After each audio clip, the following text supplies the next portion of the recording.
n'abakozesa obubi institution eyo baogani okuyisawo ebiteekateeka ate era ebinyigiriza abantu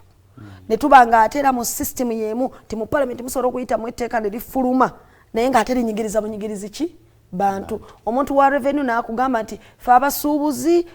mujja zisasula lwampaka abamanyi bamujja zisasula zino lwampaka omusolo kubanga gwayita mu parliament fe tuli ku tteeka n'obuuza etteeka eryo lyayitawa kati kiba kiraga nti awo wonna ogenda okulaba nti system y'amateeka eriko yeetaaga overhaul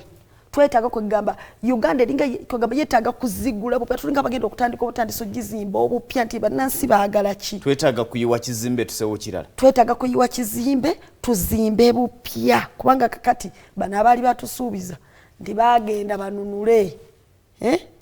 ebintu bifaanana nga ate abagamba nti ffe twagendayo ne tukozesa bano bannaffe naye nga ffe twagenda kwenunula bwe kiringa bwe kifaanana kakati awo bwe buzibu bwe tufunye tubalaba ne tulowooza muli bantu ba bulijjo ngaffe kirabika mulina langi bbiri ndaba Shamimu Malende wano nga honorable omukyala eyajjanga mutono ayogomya Kampala amagezi amangi naki naye mulabika mulina feesi bbiri lwaki njogera bwentyo ekifaananyi kyemanyiddemu Muhammad Segirinya munnakyalo munnange kyemanyiddemu Alani Sewanyana munnabyamizannyo omwana wa ghetto kiraga waliwo ebifaananyi ebirala lwaki mbuuza ekyo abantu bano maanyi ki ge balina agali emabega gabateekesa ku gun point emundu ezirina okuba mu ntalo kiki emutukweka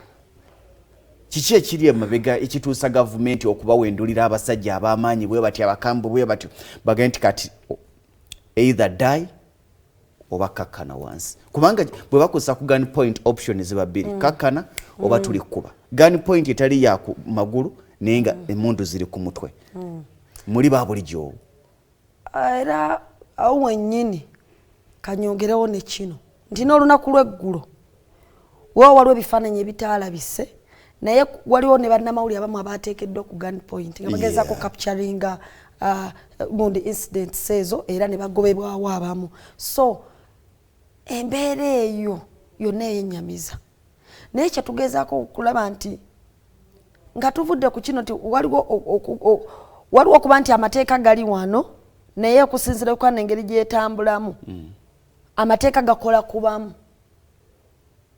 waliwo tulina kye tuyita selective application of the law nti kati olwaleero mu Uganda out of my own experience nga tewali aŋŋambye nti kinayinza experience gyenfunye nekyendabye nti amateeka mu Uganda galekebwa ne gakola bwe gaba nga we gakolera tegalina gwe ganyigiriza ali waggulu kasitiribe ngeteeka terinyigiriza ali waggulu eryo lijja kukola kankuwa example nti singa oba oyina kyoyagala naye ng'etteeka likikuwa for example ne bagamba nti omuntu yenna singa akubbako essente zoba nakunyakulako ettaka lyo oli waddembe ogenda okwekubira enduulu mu kkooti oba wonna era n'okwata bukolokolo n'ogenda n'oloopa mu kkooti naye kwolwo obwanga gw'oloopye mu kkooti oba gw'oloopye ku poliisi oba gy'ogenza okwekubira enduulu nga kwolwo gw'oloopye tafaanananga ggwe ng'aliko waggulu terijja kukola waliwo eritajja kukolera kkooti ekyalina amakulu olwo anti kiba kiraga nti waliwo tuyinamu kati mu community yaffe abantu abakola nga balaga nti bali waggulu w'amateeka nga oda zaabwe zikola abalamuzi si be babi si be banafu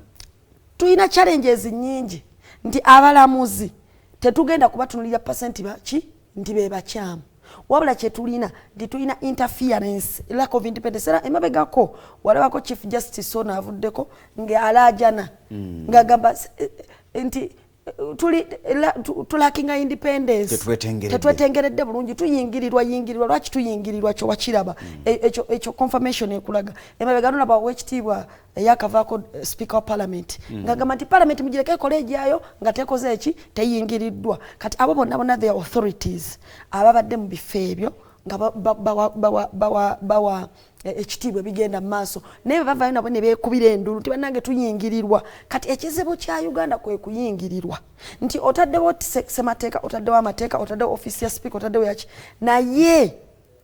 ate balina we bateetengererera ti omulamuzi ayinza okumanga kati omulamuzi Victoria Nakintu ow'e Masaka w'ekitiibwa Lady Justice yakola ensalawo ye ng'asinziira ku mateeka nga bwe gali n'agamba emisango gya naggomola state akyanoonyereza tamanyi ani yazza musango bano babaka b'abantu bail is a constitutional right batajja omusango bagende bakole ki bakiikirira abantu nga police bwekola ki bwenoonyereza ye n'abata kakati nkulaga abaavu wajjira abaavu yani ffenna gwe twebuuza paka kati kubanga mpulidde abaavu kuva ku mulembe gwa kitaffe Dr. Kizza Besigye kati abaavu oyo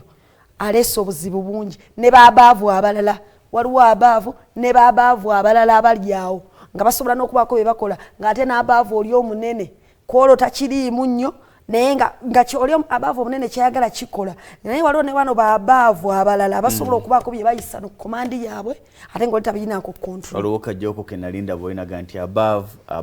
abavest kati ekyo weekiri bajja baka naye nga kyova olaba nti olumu osobola okulaba ndina abaavu oli yennyini olumu ate najja ate kino kyabaddewo kitya era kyembadde njagala okubuuza nti